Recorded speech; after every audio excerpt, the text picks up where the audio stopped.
Saudara, kasus pembunuhan berencana Brigadir Yosua Huta Barat telah berjalan sekitar 2 bulan. Kasus ini mengemuka ke publik setelah keluarga menemukan sejumlah kecurigaan saat jenazah Yosua tiba di rumah duka di Muaro Jambi. Sejumlah fakta dalam kasus ini pun terungkap dan berikut 11 fakta kasus pembunuhan Yosua yang disampaikan jurnalis Kompas TV Yasir Nene Ama. Kasus pembunuhan berencana Yosua Huta Barat bisa jadi salah satu kasus yang menggemparkan tidak hanya institusi Polri tapi publik. Seluruh rakyat Indonesia sorotannya tertuju pada kasus pembunuhan berencana Yosua Huta Barat. Di hari ulang tahun ke-11 Kompas TV kami hadirkan 11 fakta kasus pembunuhan Yosua Huta Barat. Kasus ini mengemuka ke publik berawal dari kecurigaan keluarga. Pasalnya saat jenazah tiba di rumah duka yang berada di Muaro Jambi, keluarga ternyata tidak diperbolehkan untuk membuka peti jenazah tersebut. Ini pun membuat keluarga curiga ada apa yang terjadi di jenazah Yosua Huta Barat. Setelah membuka peti jenazah, mereka menemukan adanya dugaan penganiayaan karena ditemukan sejumlah luka yang menurut keluarga tidak wajar. CCTV yang janggal, ya ini menjadi sorotan saat kasus ini mulai mencuat di muka publik ketika mantan Kapolres Jakarta Selatan menyampaikan keterangan pers soal kasus ini.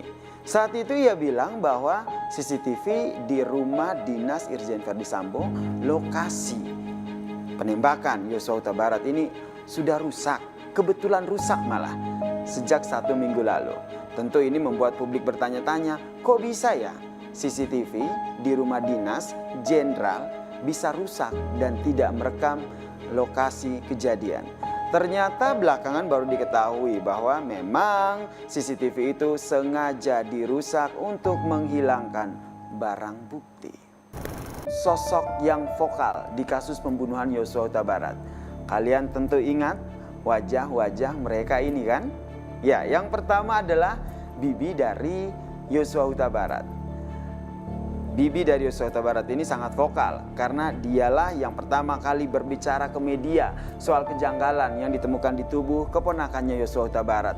Yang berikut adalah Ketua RT di Kompleks Perumahan Polri Duren 3, lokasi rumah dari Verdi Sambo berada. Nah, sosok ini juga menjadi sorotan dan bisa dikatakan cukup vokal karena dialah yang berani membuka suara pada awal-awal kejadian soal CCTV. Saat itu PRT ini bilang bahwa CCTV di depan rumah Verdi Sambo ini sempat diganti dan ia sebagai Pak RT tidak diberitahu. Lalu selanjutnya adalah pengacara dari keluarga Yosua Huta Barat, Kamarudin Simanjuntak. Siapa yang tidak kenal dia?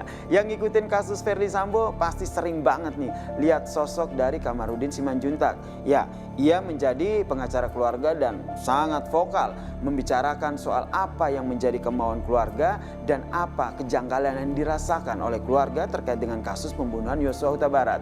Ia pun menjadi orang yang akhirnya mendorong untuk dilakukan otopsi ulang jenazah Yosua Huta Barat.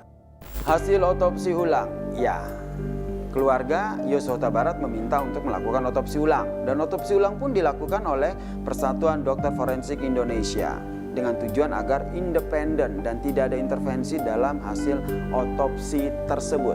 Hasilnya sudah disampaikan, ternyata memang tidak ditemukan luka selain luka tembak di tubuh Yosua Huta Barat. Yang juga menjadi sorotan adalah soal asmara dari Yosua Huta Barat. Tentu dengan sang pacar Vera Simanjuntak, saudara. Ya, mereka sudah berpacaran selama 8 tahun. Dan terhitung sejak bulan Juli, 7 bulan kemudian mereka ingin merencanakan pernikahan untuk mengomitmenkan keseriusan hubungan mereka. Namun ternyata kandas karena Yosua Huta Barat meninggal dunia di tangan bosnya sendiri.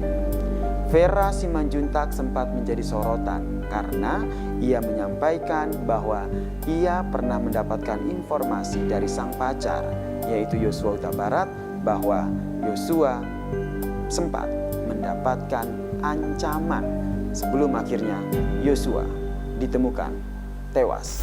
Selanjutnya adalah kerja tim khusus bentukan Kapolri. Ya, untuk mengusut kasus pembunuhan Yosua Huta Barat ini akhirnya Kapolri sendiri loh yang membentuk tim khusus yang dikomandai oleh Wakapolri. Nah, tim khusus ini bekerja sedemikian rupa mengusut kasus ini, saudara. Dan akhirnya berujung pada menguak fakta di balik kasus ini. Ya, kita sama-sama mendengarkan keterangan pers yang disampaikan oleh Kapolri Jenderal Listio Sigit Prabowo yang menyatakan bahwa semua rekayasa pembunuhan Brigadir Yosua Huta Barat oleh Irjen Verdi Sambo telah rontok, saudara. Verdi Sambo pun ditetapkan sebagai tersangka. Tidak hanya tim khusus, saudara, tapi ada Komnas HAM dan juga LPSK yang ikut menyelidiki kasus pembunuhan Yosua Huta Barat. Yang terbaru, Komnas HAM merilis video saat Yosua Huta Barat tersungkur di bawah tangga setelah ditembak. Yang mencengangkan juga adalah Komnas HAM menyampaikan bahwa Putri Chandrawati menjadi ataupun mendapatkan dugaan pelecehan seksual oleh Yosua Huta Barat di Magelang. Ini yang sampai sekarang masih jadi perdebatan. Tidak hanya Komnas HAM, tapi ada juga LPSK yang juga ikut berperan dalam mengusut kasus ini.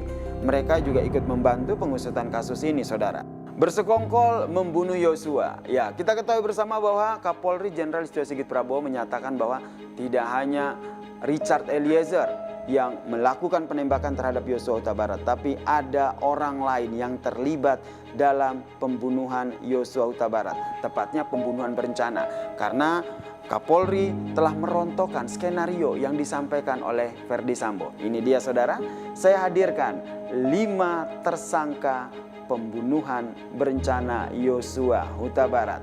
Sejumlah perwira polisi ikut terlibat dalam kasus pembunuhan berencana Yosua Huta Barat. Ya, Sang Jenderal Irjen Verdi Sambo menyeret sejumlah perwira polisi untuk memuluskan skenarionya. Namun sayang, skenarionya terbongkar, saudara.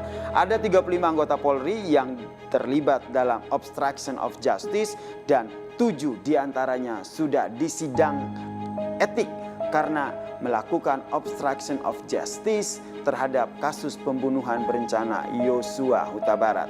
Ini dia mereka, saudara, ke-7 anggota Polri yang telah disidangkan dan beberapa diantaranya telah diputus dengan dipecat secara tidak hormat.